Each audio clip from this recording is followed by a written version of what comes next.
Humiliation, embarrassment, ignominy, disgrace. Doing a tactical breakdown of Barcelona's 8-2 loss to Bayern Munich wouldn't tell the whole story. Everyone is currently talking about the fallout of a match of this historic disappointment, being the first team to give up 8 goals in a knockout match of the Champions League. In 1994, Barca were played off the pitch by a hungry AC Milan side, 4-0. With that loss came great change. But wasn't the Roma collapse supposed to be that moment? Then wasn't Anfield supposed to be that moment? Culers have a right to be despondent, feel hopeless. This loss is about so much more than the decisions made over 90 minutes by Quique Setién. Blame is being thrown around and directed at everyone, board, manager, players. And it should be. There is a dread about what tomorrow holds. The structural issues at the club will be discussed. Podcasts, YouTube videos, you name it. We're going to be dissecting where the club goes from here in everything for many weeks. Since this video is supposed to be about just what happened today with players, managers, and board the club had for this match, I think the best way to go about this tactical breakdown is to tell you what Quique Setién got wrong, how the players didn't help the circumstances, and when Barcelona quit the match before Bayern did. It would be a much shorter video if I go over what Setién got right, honestly, because everyone saw that this was a doomed plan from the start. It seemed like after all that experimenting, Setién decided that he would try to neutralize Bayern Munich instead of trying to get the best out of his own team. This match was always going to be decided on the flanks, so I'm assuming that's why the Barca boss didn't go with a 3-5-2, which on the counter would have left the center backs in too many one-on-one situations, or the 4-3-1-2, which keeps Griezmann, Suarez, and Messi too narrow. It wound up looking like a 4-3-3, with Vidal out on the left wing in the rare moments Barca were attacking, and a flat 4-4-2 when defending. In the first half, it was Vidal's job to support Alba against Kimmich, and Roberto's job to support Semedo against Davies. Bayern were always going to play a 4-2-3-1. That's the formation that has made them the best team in Europe under Hansi Flick, and they had the personnel to make it work. For those that have been paying attention to our previews, no surprises. Pavard was still injured, so Kimmich at right back, Thiago and Goretzka the double pivot, Perisic and Gnabry on the wings, Lewandowski up top, and Muller floating around wherever the heck he wanted to. What was also known before the match is that Bayern wanted to press. Lewandowski works to put pressure on the center backs and every goalkeeper to force the ball out to the fullbacks. And then Bayern ratcheted up the pressure. It was going to take effort, discipline, and close to perfection for Barca to win the match. But the margins between winning and humiliation were apparently pretty thin though. The average of Barca's starters tonight was 29 years and 329 days, the oldest lineup ever named to a Champions League match according to Opta. Against a well-oiled pressing side, from the start, mistakes were made. To counterattack the Bayern press, Ter Stegen attempted to hit long balls in the center. I guess with the assumption that Bayern winning the ball in the wings would result in it coming right back down Barca's throats. Instead, Bayern won the ball in the center of the pitch and rammed it right back down Barca's throats. Was this the tactical wrinkle? It worked in the build-up to the set piece that led to Messi hitting the post, but it more often didn't work and led to a Bayern attack. Within 16 seconds of kickoff, you knew the match you signed up for. Bayern press and win the ball back, but Barca did know where the weakness is. Every team that has played the Bavarians know that. And Roberto is able to capitalize on the space left by Davies for a cross on the floor to Suarez within the first few minutes. But then right back the other way, Bayern score first. Busquets gives the ball away, Semedo gets caught upfield, and Perisic's cross leads to a 1-2 with Lewandowski and Muller, and no chance for Ter Stegen. But 3 minutes later, Barca answer through the incredibly talented own goal. Piqué's long ball over the top to Alba, once again Barca using the flanks. Kimmich too far forward, and Alba had plenty of time for the cross to Suarez. It didn't get to him though, and Alaba was completely wrong on his positioning.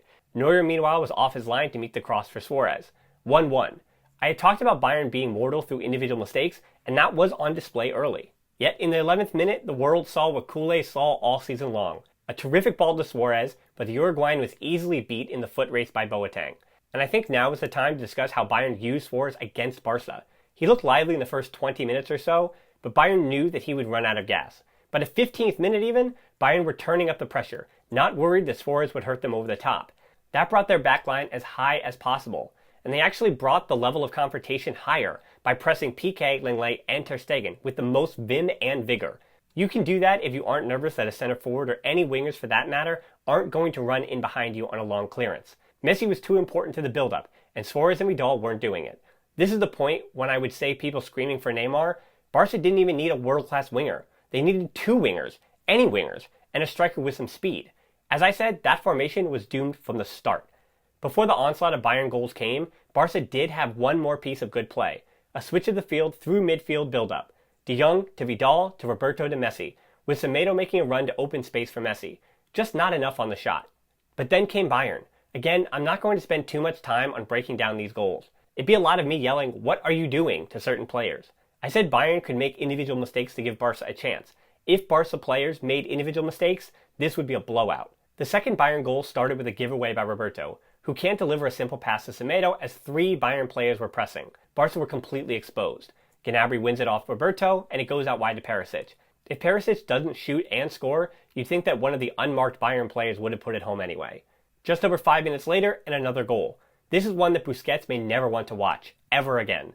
In the preview, I said that a good idea may have been to try your best to man-mark Mueller, maybe even with De Jong, but Barca honestly don't have a player with the physical tools to do that job over a long amount of time.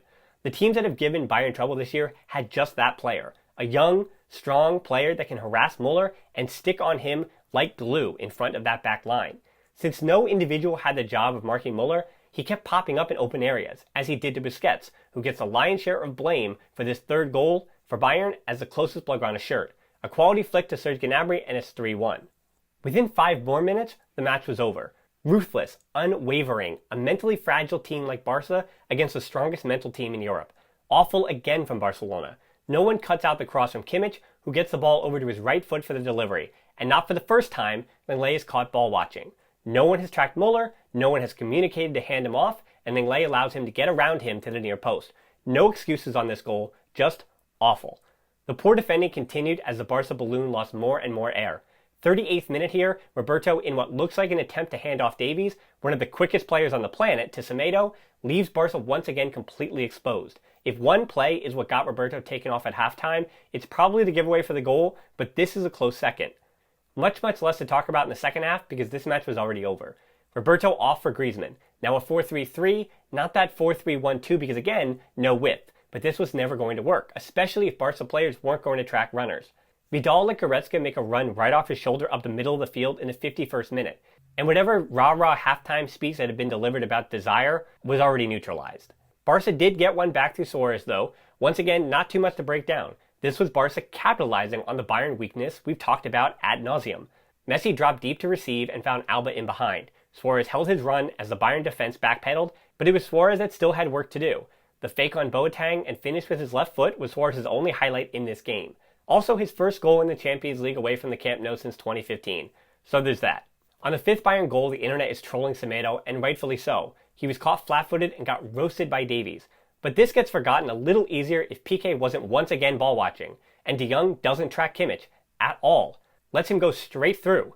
When we look at the Bayern goals, it wasn't one player getting beat today. It was a team showing on how not to defend.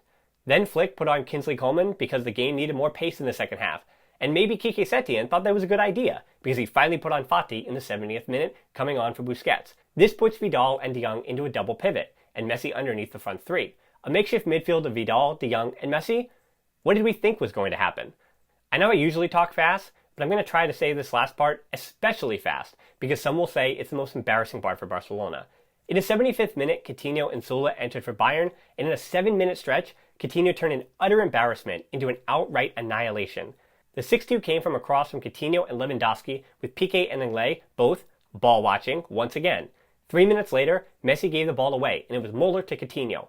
4 minutes after that, Semedo was left stranded with 2, and it was Lucas Hernandez heading on to Coutinho for his 2nd and Bayern's 8th. The one question I will ask after those 2 goals from Coutinho, I know that business is business, and Coutinho may be forced to be at Barcelona next season, and a locker room of professionals wouldn't take this personally. But how would Coutinho be expected to play at the Camp Nou ever again? His celebrations were subdued and respectful, but I don't think Culers will be understanding or forgiving. So that's where this ends. Not just the match, but this era in Barca's history. Since Francesca and I started the podcast more than 3 years ago, it's been 2 years of Valverde and then a season of Valverde and Setién. It's been heartbreak after heartbreak in the Champions League. Disappointment, degradation. Piqué's comments after the match rang hollow. Cambios, you say? Changes didn't come before. And even if you feel like they should now, why would Culers believe that? I feel for the players, the manager, and maybe even a bit for the board. Yes, I know, they did this with poor planning and mismanagement. But they all love this club too. So many of them from birth. And this will be a black stain on their legacies forever. The empathy will dry up quickly for those now unwilling to step aside. Piqué said that even he will be willing to step aside. Culers don't want apologies now. They want accountability. It's not about how Barca lost this match. Bayern are the best team in Europe, the favorites to win the Champions League, and Barca haven't been good enough all season long, so the result isn't that surprising. But we knew what Bayern were going to do, and not only did the manager and players fail to execute any chance of an upset, they got run off the field and made the result about much more than losing a quarterfinal of the Champions League. We'll be talking a lot more about this match and what comes next on this week's podcast, so look out for that. I really appreciate the support here, even with the product on the field, and I know Culers are hurting right now, but I do look forward to creating plenty of content about what is hopefully the next chapter in FC Barcelona's history. So once again, and for the last time of the 2019-20 season, Forza Barca.